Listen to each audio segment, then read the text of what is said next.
VD. Satheesan കാട്ടിൽ.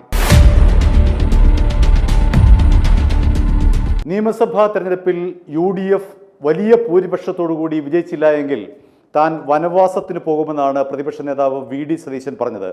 Election റിസൾട്ടിന് ശേഷം അത്തരത്തിലുള്ള ഒരു വിധിയാണ് ഉണ്ടാകുന്നത് അല്ല എങ്കിൽ തീർച്ചയായും താൻ വനവാസത്തിന് പോകുമെന്ന് അദ്ദേഹം ആവർത്തിച്ച് പറഞ്ഞു. UDFന് അധികാരം കിട്ടിയില്ലെങ്കിൽ താൻ തീർച്ചയായും വനവാസത്തിന് പോകുമെന്ന് അദ്ദേഹം അവസാന നിമിഷം വരെ ആവർത്തിച്ച ഒരു കാര്യമാണ്. ഇപ്പോഴിതാ വി.ഡി. സതീശൻ കാട്ടിലുള്ള ദൃശ്യങ്ങൾ പുറത്തു വരുന്നിരിക്കുകയാണ്. Opposition leader VD. സതീശൻ എന്ന പേജിലാണ് ഈ ഒരു ദൃശ്യം പ്രത്യക്ഷപ്പെട്ടിരിക്കുന്നത്. അദ്ദേഹം വനത്തിലുള്ള ഒരു റിസോർട്ടിലാണ് ഇരിക്കുന്നത്.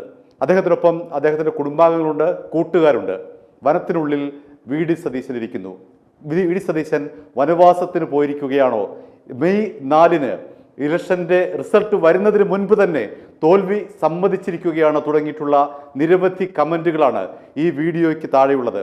എന്നാൽ ഈ വീഡിയോയ്ക്ക് ഒപ്പം ചേർത്തിരിക്കുന്ന 2-3 വരികൾ ഇതാണ്: വനത്തിലാണ്, വനവാസത്തിലല്ല കട്ടായം.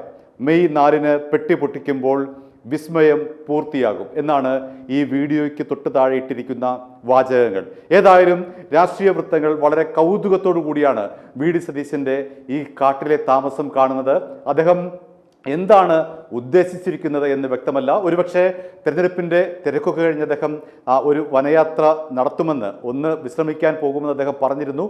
കുറച്ച് പുസ്തകങ്ങൾ വായിക്കണമെന്ന് പറഞ്ഞിരുന്നു. അതിൻ്റെയൊക്കെ ഭാഗമായിട്ടാണോ പോയത്, അതോ മുൻകൂട്ടി തന്നെ പരാജയം കണ്ടുകൊണ്ട് നേരിട്ട് മെയ് 4 നേരിടാനാവാതെ നേരിട്ട് ഇപ്പോൾ തന്നെ വനവാസത്തിന് പോയിരിക്കുകയാണ്? ഇത്തരത്തിലുള്ള നിരവധി കമൻറ്റുകളാണ് ഈ ഒരു ദൃശ്യത്തിന് താഴെ, ഈ ഒരു പോസ്റ്റിന് താഴെ പ്രത്യക്ഷപ്പെട്ടിരിക്കുന്നത്.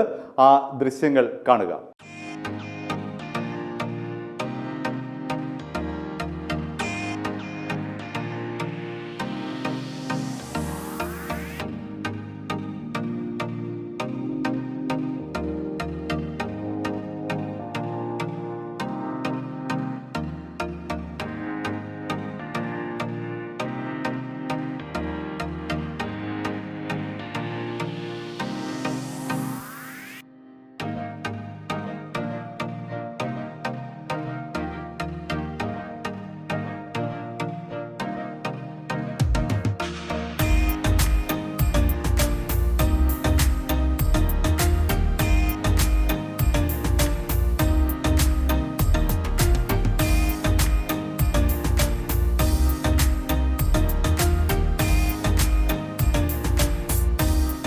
i2i ന്യൂസ് സബ്സ്ക്രൈബ് ചെയ്തിട്ടില്ലാത്തവർ ഇപ്പോൾ തന്നെ സബ്സ്ക്രൈബ് ചെയ്യുക.